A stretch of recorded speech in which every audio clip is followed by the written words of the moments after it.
नमस्कार, मैं हूँ चंद्रकांता राजपुरोहित और आप सभी का एक बार फिर स्वागत है आपके अपने YouTube चैनल CKR किचन में। तो नवरात्रि चल रहे हैं, तो फिर आइए आज हम बनाते हैं नवरात्रा स्पेशल फलाहारी थाली। तो आज हम उसमें बनाएंगे व्रत वाली फलाहारी इडली और नारियल की चटनी, बहुत ही हेल्दी और टेस्टी और फटाफट। तो फिर अब तक अगर आपने YouTube पर कुकिंग चैनल CKR किचन को सब्सक्राइब करके बेल आइकन नहीं दबाया तो प्लीज़ तुरंत कर लें, ताकि नए वीडियो की नोटिफिकेशन आपके पास सबसे पहले पहुंचे।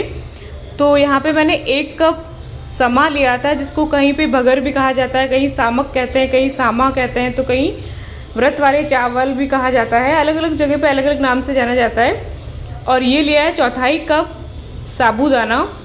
तो इन दोनों को ही हमने अच्छे से धो लिया था और पानी में भिगो दिया है 4 घंटों के लिए। तो ये देखिए साबूदाना इस तरीके से सॉफ्ट हो गया है। साबूदाने को बिल्कुल पानी में डुबो देना है, ऊपर तक थोड़ा पानी भरना है। और सामा को भी इसी तरीके से धोकर ऊपर तक पानी भर लेना है। तो ये 3-4 घंटों के लिए हमने भिगो दिया था, तो दोनों ही अच्छे से फूल गए हैं। अब इनका सारा जो पानी है वो हम निकाल लेंगे। तो रोज़ रोज़ एक ही तरह से हम खिचड़ी खा खा कर भी बोर हो जाते हैं, तो इस तरीके से हम फलाहारी इडली और नारियल की चटनी झटपट आसानी से बना के घर पे तैयार कर सकते हैं। तो इसका पानी लगभग आप सारा निकाल लें।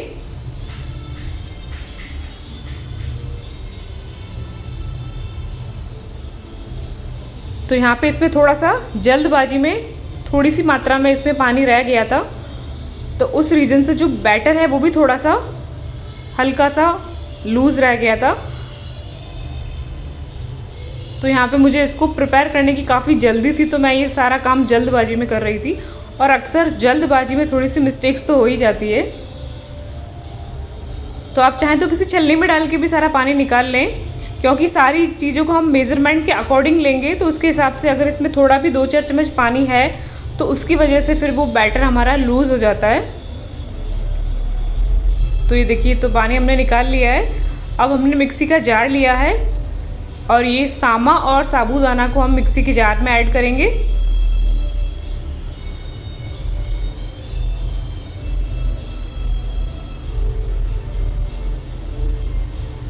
ये देखिए, इसमें थोड़ा सा ये पानी रह गया था, इसकी वजह से थोड़ा सा जो बैटर है वो लूज़ हो गया था।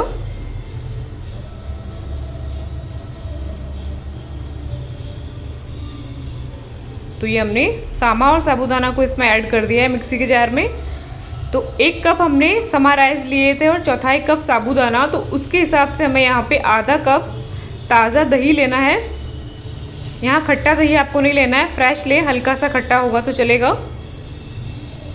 और उसको दही की हेल्प से हमको पीसना है। तो यहाँ पे अगर आप चाहें तो आधा दही डालें और उसको पीस के चेक करें, और ज़रूरत के हिसाब से थोड़ा थोड़ा करके डालें। कई बार ऐसा भी होता है कि सामा और साबूदाने की जो क्वालिटी होती है उस पर भी डिपेंड करता है कि वो कितना पानी या फिर दही का यूज़ उसमें होगा। तो एक साथ डालने से भी कई बार बैटर का पतला हो जाने के चांसेस रहते हैं। तो ये देखिए, हमने एकदम बारीक इसको पीस लिया था। तो ये थोड़ा सा, ज़्यादा नहीं लेकिन थोड़ा सा लूज़ हो गया था। इसकी वजह से इडली के टेस्ट में तो कोई फ़र्क नहीं पड़ता है, लेकिन थोड़ा सा शेप 19-20 ज़रूर हो जाता है। तो अब हम डाल देंगे इसमें व्रत वाला नमक, अच्छे से मिक्स कर लेंगे हम। और 1/4 चम्मच हम डाल रहे हैं इसमें बेकिंग सोडा। अगर आप व्रत में इनो खाते हैं तो फिर आप 1 पाउच इनो डाल लें, तो इनो का ज़्यादा इस पर अच्छा रिजल्ट आता है। इससे जो एकदम जालीदार और एकदम सॉफ्ट इडली बन के रेडी होती है।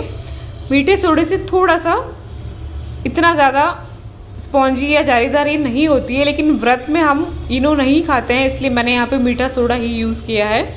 अगर आप खाते हैं तो फिर इनो ज़रूर डालें, आपको बेहतर रिजल्ट मिलेंगे। तो यहाँ पे अब हम इडली वाले जो सांचे हैं उन्हें ग्रीस कर लेते हैं ऑयल से। अगर आप व्रत में तेल नहीं खाते हैं तो फिर देसी घी भी यूज़ कर सकते हैं। तो इन सभी मोल्ड को हम ऑयल से ग्रीस कर लेंगे। तो सभी जगहों पे अलग अलग नियम होते हैं व्रत के भी। कुछ लोग तेल नहीं खाते, तो कुछ लोग इनो वगैरह नहीं खाते हैं। तो ये अपना अपना अलग अलग रिवाज होते हैं, तो उसके हिसाब से आप मैनेज कर सकते हैं। तो अब हम इन सांचों को इडली बैटर से फिल कर लेंगे।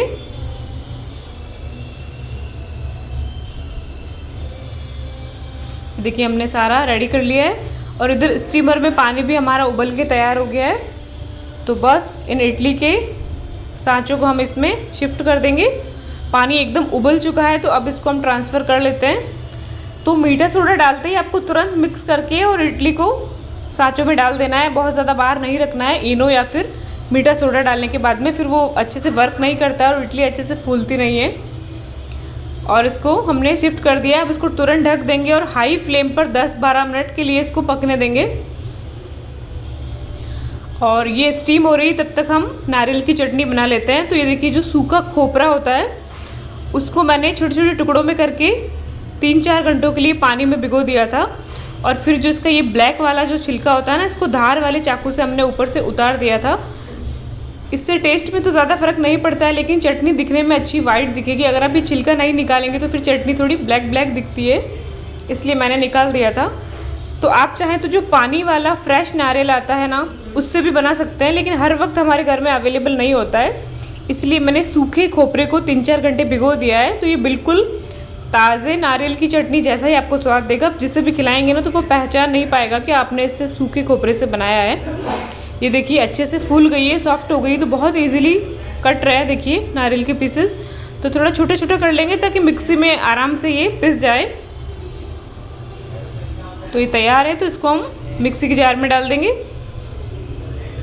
और ये बहुत ही शानदार और टेस्टी चटनी इस तरीके से बनती है। एक बार आप खोपरे से इस स्टाइल में चटनी बना के ज़रूर देखें।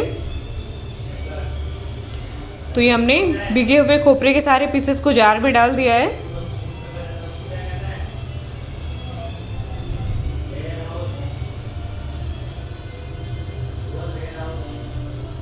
और अब इसमें डाल देंगे ये भुनी हुई मूंगफली है।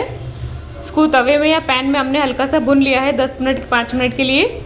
तो लगभग 2 चम्मच इसमें हमने भुनी हुई मूंगफली डाल दी है। और ये व्रत वाला नमक डाल देंगे टेस्ट के हिसाब से।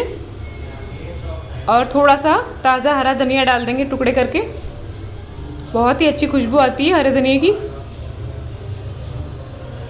और एक हरी मिर्च डाली है 2 टुकड़े करके, बहुत तीखी है इसलिए मैंने एक ही डाली है।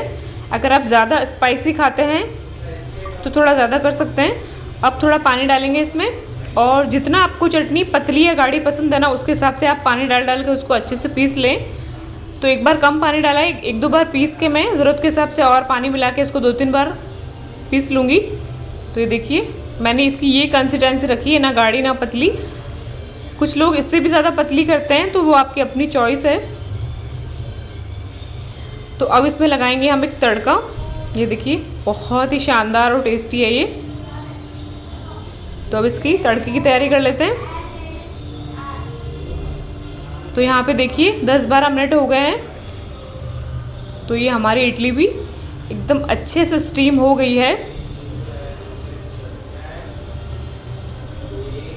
तो इसको हल्का सा ठंडा करेंगे पहले। स्टीमर से हम ये मोल्ड को बाहर रखेंगे 2 मिनट।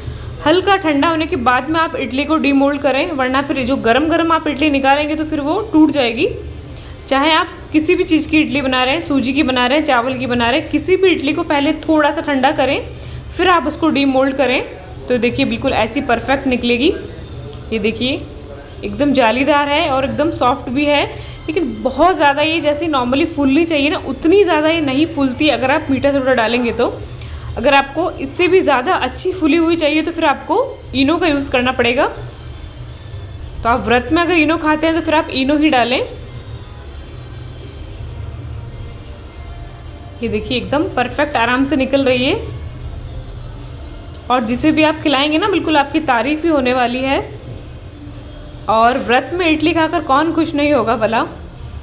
हर रोज़ खिचड़ी और एक ही सेम चीज़ खा के तो हर कोई बोर हो जाता है।